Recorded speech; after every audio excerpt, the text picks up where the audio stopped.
우리는 이 마태복음 6장에서 개인의 신앙적 자세를 다루고 있습니다. 하나님의 백성으로서 행하는 의와 그리고 구제와 금식, 기도 생활의 자세들을 계속 말씀을 드렸습니다. 지난 시간에는 기도의 자세를 이야기했고 이 시간에는 주님께서 가르치신 기도의 내용, 즉 기도의 틀을 나누게 될 것입니다. 우리가 대부분 신앙생활을 시작하면서 암송하는 것 중에 하나가 바로 이 기도문이고 축도를 하지 않는 집회의 말미에 이 기도문을 암송하는 것으로 집회를 마무리하는 예들을 많이 봅니다. 때로 습관이나 전통으로 행하는 어떤 종교 행위들은 그것이 옳고 그름의 판단도 없이 의례적으로 행해지는 것들이 많고 사실 이 기도문도 그런 입장에서 잘못 사용될 수 있는 여지를 충분히 가지고 있습니다. 이 말씀을 생각하면서 천국 시민된 우리 자신들의 기도의 형태와 생활을 점검하고 또 이 주님께서 친히 가르치신 기도문을 통해서 모범된 기도의 내용을 생각하면서 기도 생활에 좀 더 바른 믿음의 자세를 가졌으면 하는 바람을 갖습니다. 오늘도 세 가지로 이 말씀을 생각했으면 합니다. 첫째는 예수 기도께서 친히 가르치신 기도의 모형이다. 그렇습니다. 이 큰 제목에서 네 가지를 생각하겠는데 첫째는 기도의 가르침의 대상이 바로 예수님의 제자들이었다는 것이죠. 그렇기 때문에 당시 제자들에게 가장 절실한 필요의 내용들이었다. 그렇게 이 말씀을 봅니다. 오늘 우리에게 기도를 가르치셨다면 아마 다를 것이다. 저는 그렇게 믿습니다. 기도는 상황에 관계없이 같은 문구를 반복해서 암송하는 연불이나 주문과는 다릅니다. 이 말씀을 좀 새겨 들으시기를 바랍니다.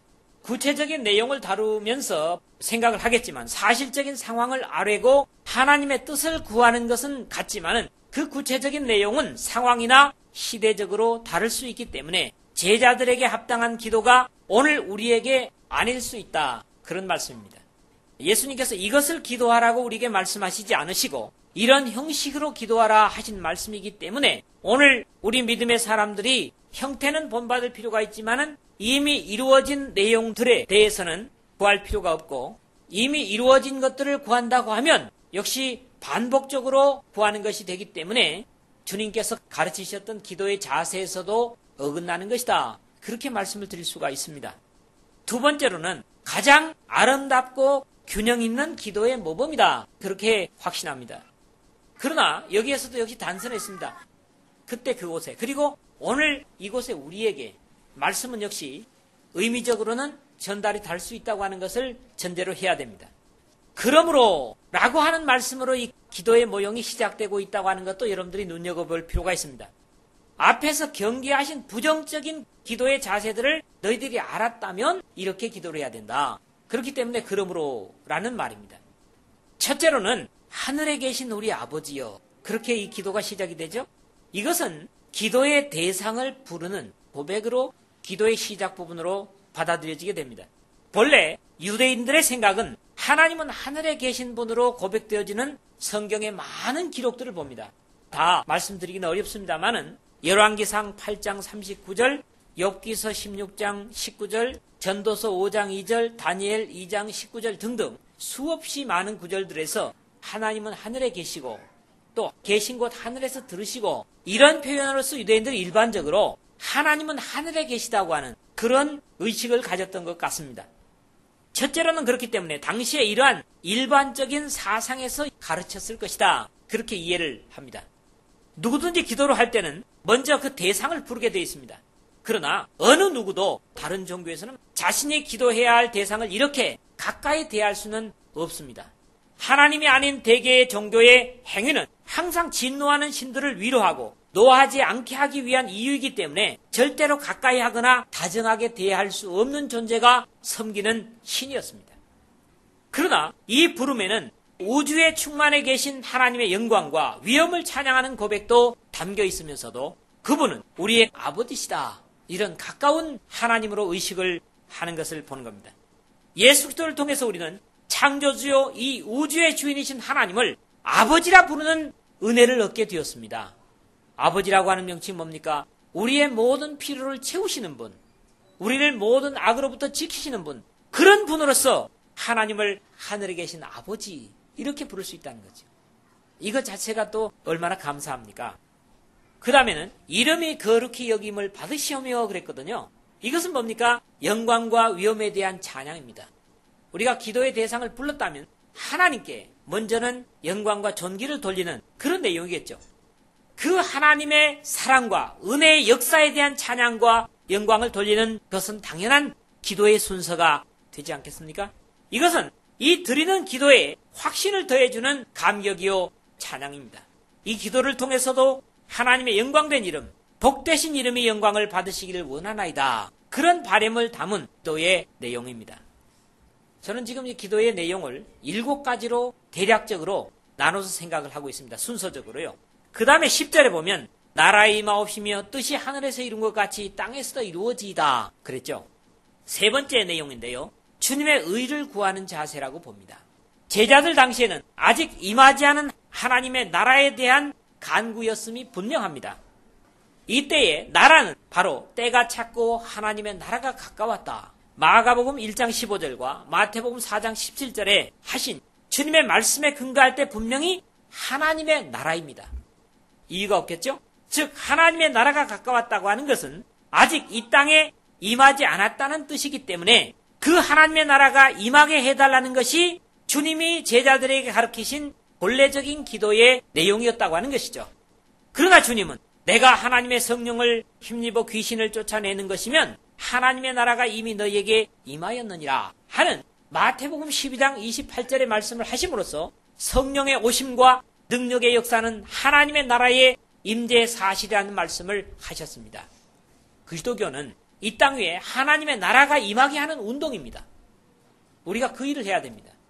당시에 이 기도에서 하나님 나라를 구하는 것은 곧 교회가 이 땅 위에 세워짐을 구체적으로 의미합니다. 따라서 예수께서는 그 하나님 나라가 임하게 해달라는 기도를 하라고 제자들에게 가르치신 것입니다.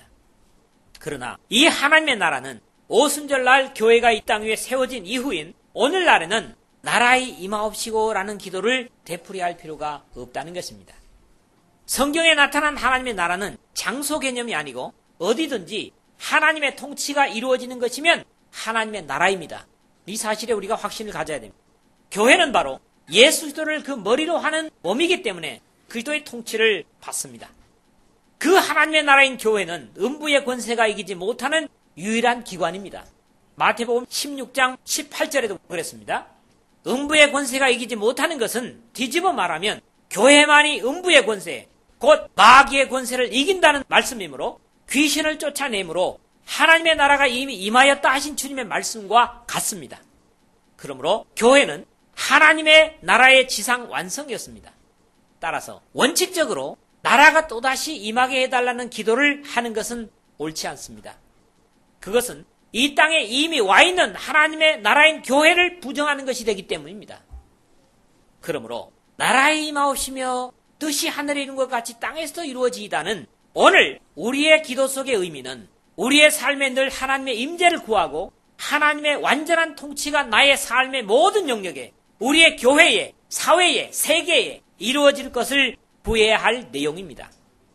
우리가 기도인으로서 인생의 하나님의 다스림을 누리지 못한다면 그것은 한마디로 비극입니다. 기도인이라고 하면서 기도의 통치를 받아들이지 못한다면 그것은 참으로 안 된 것이라는 거지요. 그 다음에 네 번째 부분은 11절인데요. 오늘날 우리에게 일용할 양식을 주옵시고, 이것은 기도의 내용 중에서 순서적으로 우리 육신의 필요를 구하는 것입니다. 사실적으로 제자들 당시의 상황에서는 하루의 양식은 참으로 쉽지 않은 과제였고 주님의 기적의 떡으로 배불리고 그러한 예수 기도를 임금 삼으려는 모습을 봐도 그렇습니다. 요한복음 6장 15절 같은 데 보면 그렇죠? 주님은 사실적인 이 문제를 하나님께 가지고 나감에 있어서 오늘날 우리에게 일용할 양식을 주옵시고 라고 기도하게 했던 것입니다.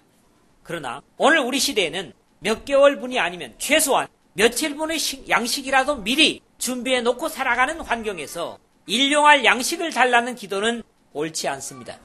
쌀통에 양식을 쌓아놓고도 일용할 양식을 구한다면 그것은 앞뒤가 맞지 않는 것이죠. 그러므로 이 말씀의 오늘의 기도의 모델로서 이해해야 하는 것은 하나님의 백성된 우리의 육신적인 삶의 모든 영역도 하나님 아버지께 가지고 나가야 할 과제임을 의미합니다. 이런 입장에서 육신의 양식보다는 영적인 매일의 양식을 구하는 기도가 되어야 할 것이고, 다음에 말씀을 나누겠지만은 너희는 먼저 그의 나라와 그의 의를 구하라. 그리하면 이 모든 것을 너희에게 더하시리라 하는 33절의 약속을 확신하고 신령한 것을 구하고 사모하는 우리의 삶이 되어야 할 것입니다. 그 다음에 다섯 번째로는 12절의 말씀인데요. 우리가 우리에게 죄 지은 자를 사하여 준 것 같이 우리 죄를 사하여 주옵시고, 이것은 영적인 성결을 위한 기도라고 저는 확신을 합니다. 이 기도 역시 우리 모두는 죄인이기 때문에 이런 내용으로 기도할 수 없습니다. 우리가 우리에게 죄 지은 사람들을 용서하는 것처럼 용서를 받는다면 그것은 대단히 율법적이고 윤리적인 상관관계 속에 있는 도덕이 되고 말 것입니다. 용서하는 것만큼만 용서를 받는다면 우리 죄를 모두 용서받는 것이 불가능하다는 말씀입니다.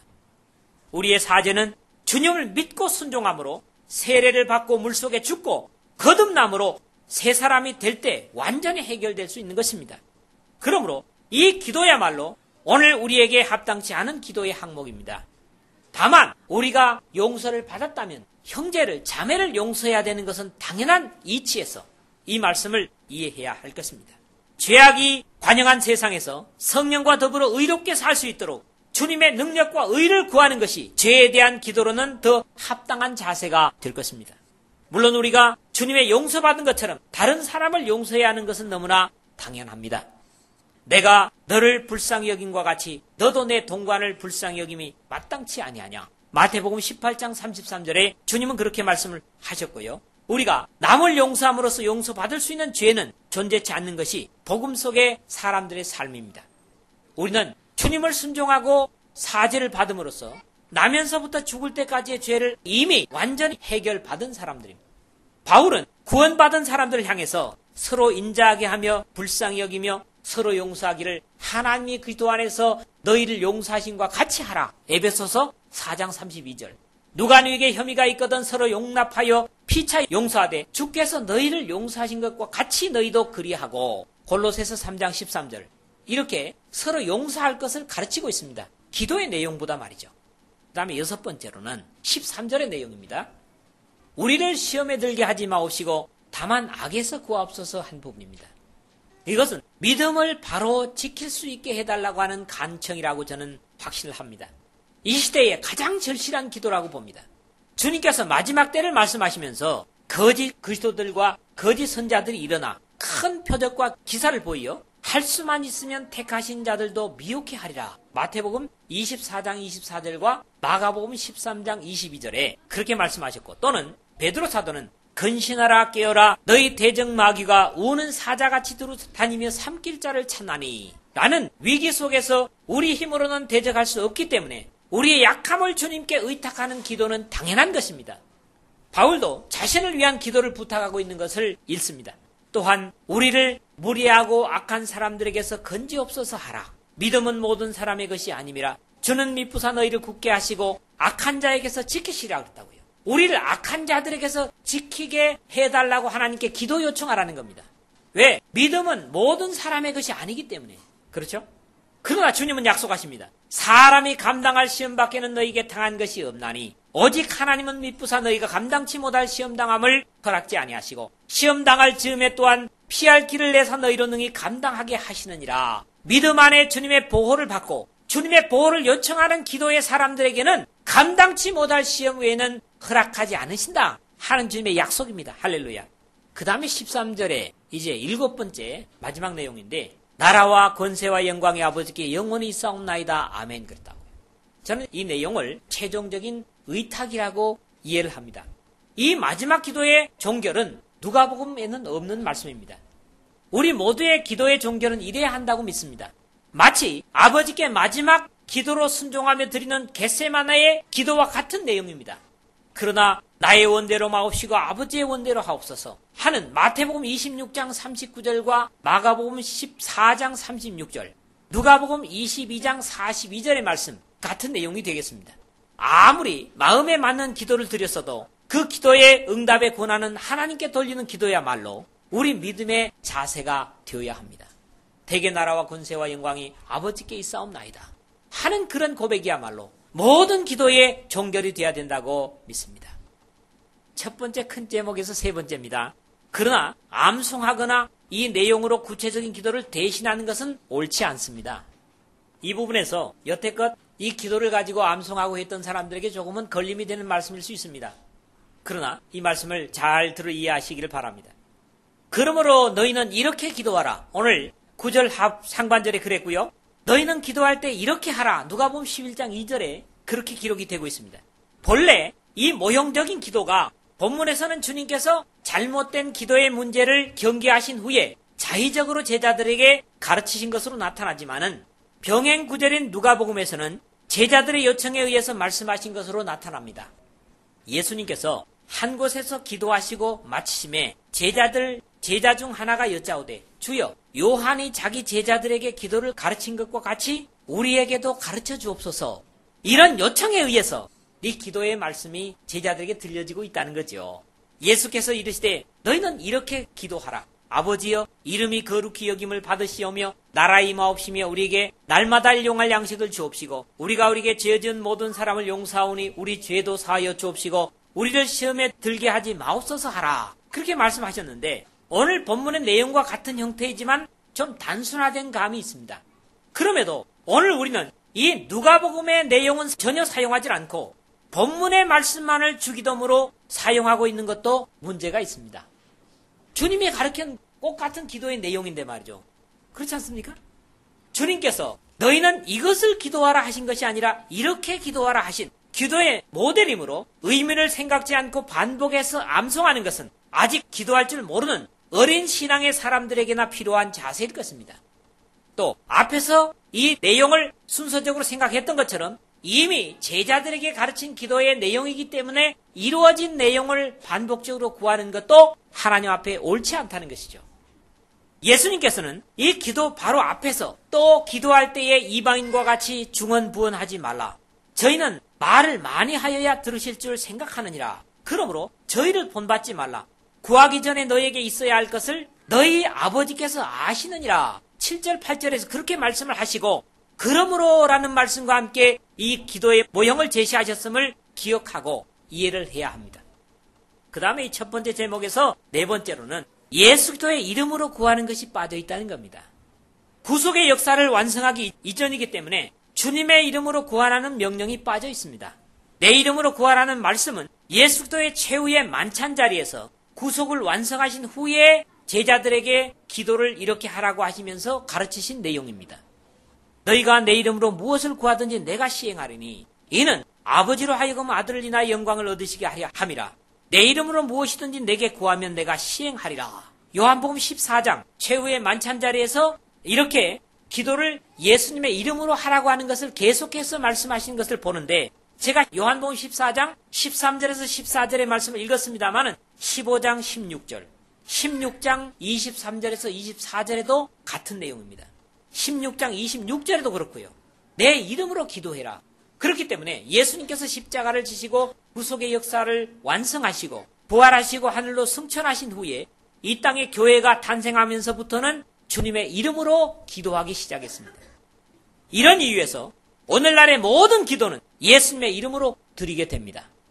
그러나 이 주기도문만은 그렇게 하고 있질 않습니다.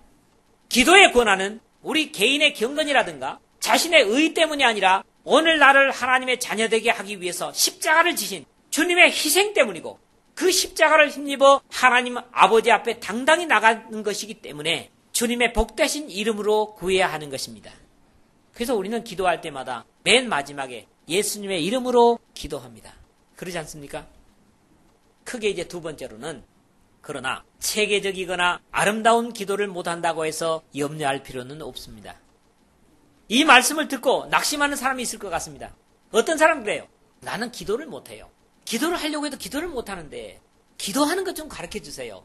만약 그런 분들이 첫째는 하늘에 계신 아버지의 어떤 기도의 대상을 부르는 것이고 나라의 임하옵시며 뜻이 하늘에서 이룬 것 같이 땅에서 이루어지이다 하는 것은 바로 하나님께 영광을 돌리는 것이고 이게 기도의 순서대로 된 것이다. 이런 식으로 기도를 꼭 해야 된다. 이랬다면 분명히 그럴 거예요. 그럼 나는 어떻게 기도합니까? 나는 그렇게 체계적으로 기도를 못하는데 어떻게 하지요? 라고 물을 분들이 있을 겁니다. 그러나 전혀 염려할 것 없습니다.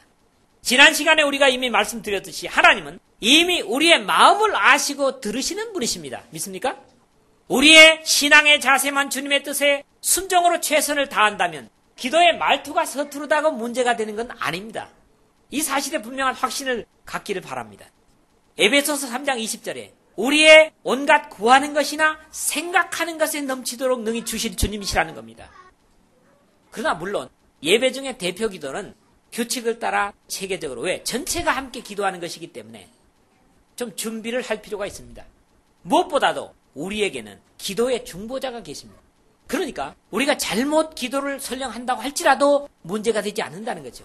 이와 같이 성령도 우리 연약함을 도우시나니 우리가 마땅히 빌 바를 알지 못하나 오직 성령이 말할 수 없는 탄식으로 우리를 위하여 친히 간구하시느니라. 마음을 감찰하시는 이가 성령의 생각을 아시나니 이는 성령이 하나님의 뜻대로 성도를 위하여 간구하심이니라. 할렐루야. 성령이 우리가 기도할 수 없을 때 말할 수 없는 탄식으로 하나님의 그 어떤 마음에 딱딱 맞게 기도해 주신다는 거예요. 이게 로마서 8장 26절 27절이거든요. 그리고 28절에 그렇기 때문에 하나님을 사랑하는 자 곧 그 뜻대로 부르심을 입은 자들에게는 모든 것이 합력해서 선이 된다. 이렇게 약속을 하고 있어요. 성령이 우리를 위해서 중보의 기도를 하시기 때문에 여기서 끝나지 않습니다, 여러분. 같은 로마서 8장 34절에 보십시오. 누가 정죄하리요? 죽으실 뿐 아니라 다시 살아나시는 그리스도 예수시니 그는 하나님 우편에 계신 자요 우리를 위해서 간구하시는 자시니라. 할렐루야. 주님께서 하나님 우편에 계시면서 우리를 위해서 친히 간구하고 계신다고요. 우리는 든든한 이런 기도의 중보자들을 모시고 있습니다. 그뿐입니까? 여러분 서로가 기도하지 않습니까? 부족하지만 여기 서 있는 제가 여러분들 위해서 기도하지 않습니까? 그러니까 기도의 말이 어눌하다고, 순서가 뒤틀렸다고, 잘못됐다고 절대로 염려할 필요가 없습니다. 믿으십시오. 기도의 말이 아름답지 못하거나 허술하다고 걱정할 필요는 전혀 없습니다.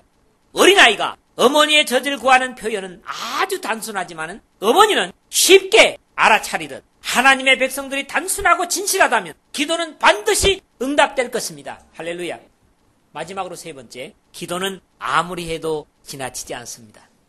여기서는 구체적인 우리가 기도해야 될 대표적인 것 세 개를 제시를 하면서 이 말씀을 마무리했으면 합니다. 역시 두 가지로 생각을 하겠는데요. 첫째는 우리는 우리 기도의 영역을 좀 더 넓힐 필요가 있다. 그렇게 생각을 합니다. 이 모범적인 기도는 자기 자신에 한정되지 않았습니다. 우주를 품고 이웃을 품고 하나님의 뜻을 품은 기도임을 봅니다. 오늘 우리의 기도도 확대할 필요가 있습니다. 왜냐하면 하나님 아버지께서는 우리의 기도를 들어주시기 때문입니다. 구하는 것을 주시겠다는 약속이라면 좀 더 많은 사람들과 일들을 위해서 구할 필요가 있지 않겠습니까?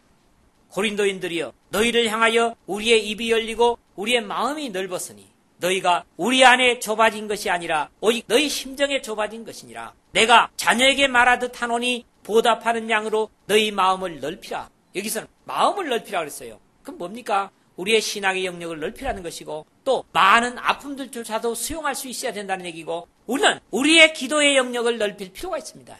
고린도후서 6장 11절 13절 이렇게 말씀을 합니다.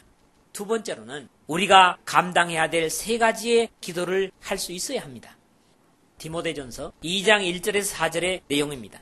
그러므로 내가 첫째로 구원하노니 모든 사람을 위하여 간구와 기도와 도구와 감사를 하되 임금들과 높은 지위에 있는 모든 사람을 위하여 하라. 이는 우리가 모든 경건과 단정한 중에 고요하고 평안한 생활을 하려 함이니라.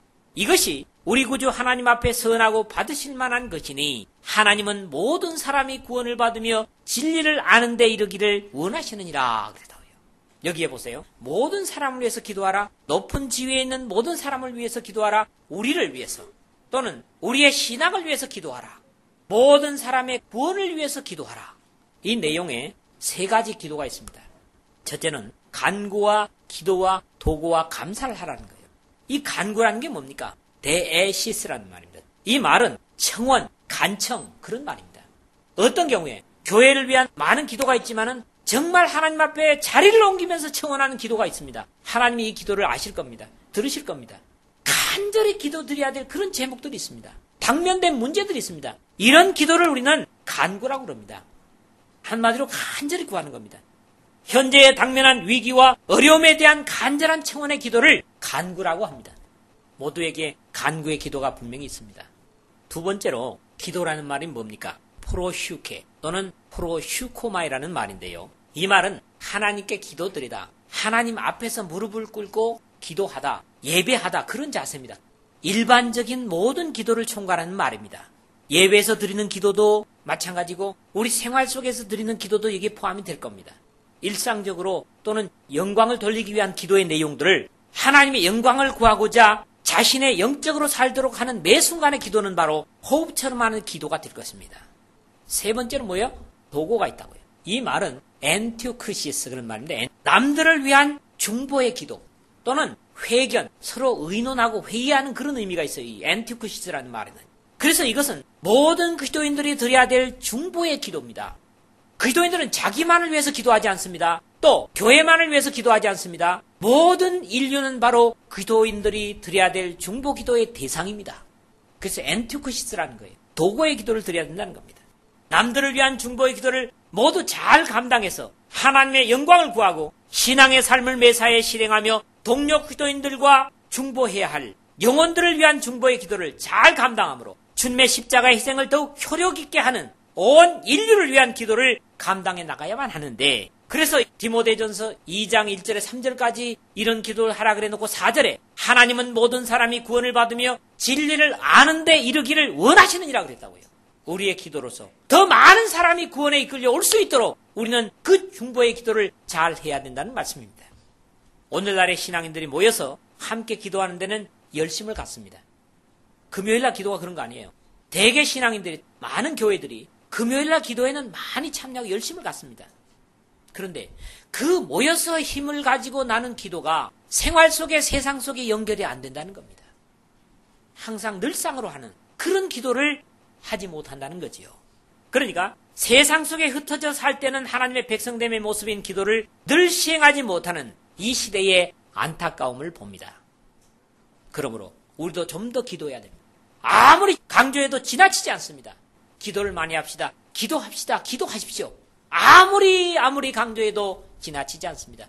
어떻게 보면 사도행전에서부터 요한계시록까지 신앙하는 사람들에게 당부한 전체의 내용이 한마디로 따지라면 기도하라 하는 겁니다. 하나님은 예수님을 통해서 우리에게 가장 모범적인 기도의 모범을 주었습니다. 그 모범을 따라서, 아니 이 외에도 시편이라든가 구약성경에 엄청난 기도의 모범들이 있습니다. 그러므로 기도도 잘할 수 있는 방법은 바로 성경을 많이 읽음으로, 하나님이 기뻐하시는 기도가 어떤 것인가, 우리가 어떻게 해야 하나님을 기쁘시게 기도할 수 있을 것인가 하는 기도를 이해할 수가 있을 것입니다. 기도하는데 두려움을 가질 필요 없습니다. 기도는 하나님께서 약속하신 것이기 때문에 구하면 됩니다. 그러나 가장 기도에서 중요한 건 뭡니까? 내 삶이 그 기도를 하나님께서 향연으로 받으시도록 성결하고 거룩하고 구별된 삶을 사는 것입니다. 그럴 때 말이 적을지라도 그 기도는 효력이 있을 것입니다. 그 기도는 이 역사를 움직이고 교회를 움직이고 불신의 사람들을 하나님의 말씀에 갈급하도록 움직일 수 있을 것입니다. 여러분 모두가 하나님이 가장 기뻐하시는 기도의 사람들이 되셔서 이 역사 속에 많은 사람들을 구원하는, 도구하는 기도의 용사들이 되시기를 주님의 이름으로 부탁을 드립니다.